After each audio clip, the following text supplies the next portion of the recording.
Bay, anong reaction mo dun sa pagdala kay Duterte sa sa Netherlands, sa Hague? Wrong move. Bakit? Bilang isang OFW, anong impact sa'yo nito? Bilang isang Pilipino. Hindi Dapat kasi sa- yung Netherlands kasi nasa under ng ICC. Nasa ICC yung nasa Netherlands yung ICC. Pero wala na tayo sa sa ICC. So parang sinasabi ng mga mambabatas natin, walang jurisdiction ang ICC sa pagdakip kay kay Digong, walang basehan. Kita mo, wala palang basehan eh. Bakit nila inaresto? Kahapon nga nung inaaresto siya wala yung warrant of arrest na Oo. dapat, di ba? Oo. Ito yung warrant of arrest mo. Wala ang papel. Although may investigasyon, may na-file na investigasyon noong 2018. Ang kaso lang, ayon sa batas, base sa mga mambabatas natin, kailangan dumaan sa tamang proseso. Yes. Dumaan sa Supreme Court. Yes. Tapos hindi naman nangyari yon, talagang expedite yung nangyari. Ibig sabihin, may mali sila doon sa pagdampot o aresto kay Digong. May mali. Di ba? Talagang parang kidnap no? Ang doon, yung mga mambabatas natin, hindi nila alam yung batas. Oh. Kung paano yung procedure, o sige, naipag-coordinate sila sa mga higher ICC, kung ano man yan. Sa May Interpol. coordination o na Interpol. Dapat yun, meron silang proseso na paano ba mabibitbit yung tao, hindi Oo. basta bibitbitin lang. Oh, dapat dumaan pa rin sa justice system natin, Kaya, di ba? kaya nga tayo may Korte Suprema eh. Para saan pa yung Korte Suprema? Okay, bilang isang OFW, so paano ito nakaka-apekto sa Siyempre lahat ng nakakaya. Pilipino? Nakakaya sa kapwa Pilipino natin. Ang gulo-gulo na pinapakita natin na yung Pilipinas ay napakagulong bansa. Di ba? Imbis na mahikayat natin yung mga investor at mga mamuhunan sa Pilipinas, anong klaseng gobyerno meron tayo? Kaya nga Di ba? Kumbaga talagang parang ibinenta ng Pilipinas si si Digong na minsan na gumawa ng magandang adhikain para sa Pilipinas, di ba? Anong gusto mo?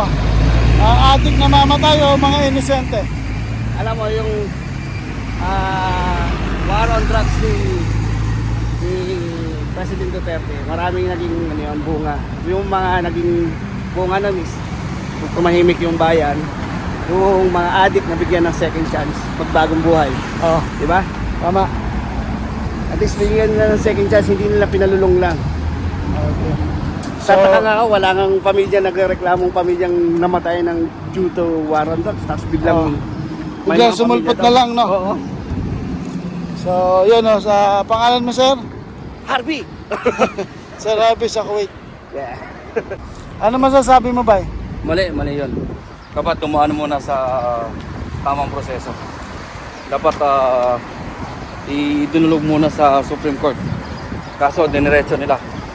Diretso na eh. Pwede Wala naman naman. pala mabigyan ng TRO ng Supreme Court, Oo. di ba? Minadali talaga nila. So, dapat Ang tamang maayos pa. proseso dapat, minaprod ko lang na kailangan idaan talaga sa hukom muna sa atin. Oh, kasi may Tapos doon muna, justice pa oo. tayo.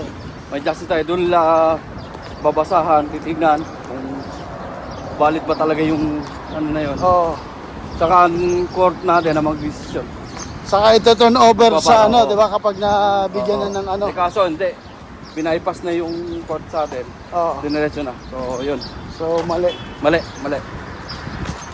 So, yun mga lods, narinig natin yung mga mungkahi ng mga kababayan nating OFW dito na isa sa nagluklok sa Pangulong Bongbong Marcos ngayon.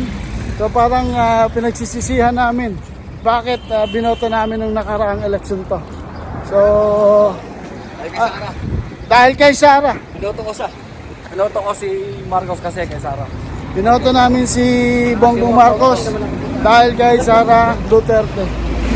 Hindi 100% nung time na yun na yung doubt kami nung time na yun, pero dahil kay Sara Duterte, binoto namin si Bongbong. Pero mali.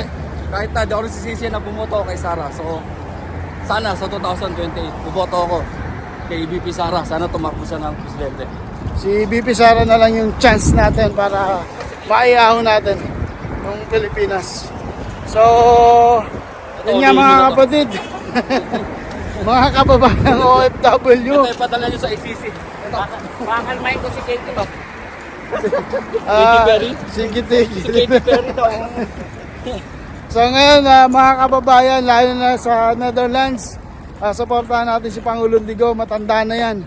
Magandang nagawa sa bansa natin. Bakit ginaganyan pa ng Pilipinas? So yun lang mga kapatid, Palaboy OFW. Kasama natin si Sir Harvey and Rapi Sam Steel. Mabuhay!